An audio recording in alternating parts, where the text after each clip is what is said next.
नमस्कार मित्रांनो, तर मी आज तुम्हाला सशाच्या टोपीबद्दल गोष्ट सांगणार आहे. तर गोष्ट सुरू करण्याआधी आपल्या चॅनलला सबस्क्राईब करा आणि लाईक करा. मित्रांनो, उन्हाळ्याच्या सकाळी लिली नावाचा ससा बाहेर खेळण्यासाठी उत्सुक होऊन तिच्या बिळातून उडी मारून बाहेर पडला. तिने तिची आवडती लाल टोपी घातली ज्यावर निळे फूल होते.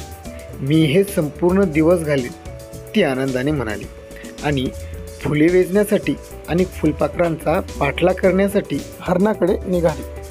लिली तिच्या मैत्रिणी मॅक्स नावाच्या खारीसोबत आणि बेला नावाच्या पक्षीसोबत खेळायला गेली. ते हसले आणि उंच गवतावर धावले, उडी मारली. पण जेव्हा लिली विश्रांती घेण्यासाठी बसली तेव्हा तिला जाणवले की काहीतरी हरवले आहे. तिची लाल टोपी? अरे नाही, ती ओरडली. पण खेळत असताना मी ती गमावली असावी असे तिला वाटले. मॅक्स आणि बेलाने लगेच मदत करण्याची तयारी दाखवली. चला तुमची पावले मागे घेऊया, मॅक्स म्हणाला. त्याने तलावाजवळ झाडाखाली आणि एका पोकळ लाकडाच्या आतही शोध घेतला, तरीही लाल टोपी नाही. लिलीला वाईट वाटले. कदाचित ती मला कधीच सापडणार नाही, तिने ओरडा घातला.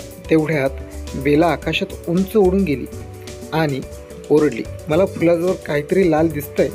सगळे त्या दिशेने धावत गेले. तिथे एका झुडपात अडकलेली लिलीची लाल टोपी वाऱ्यात हलक्या हाताने डोलत होती.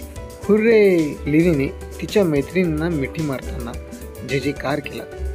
मला मदत केल्याबद्दल धन्यवाद असे म्हणत ती आपल्या मैत्रिणींसोबत पुन्हा खेळायला गेली.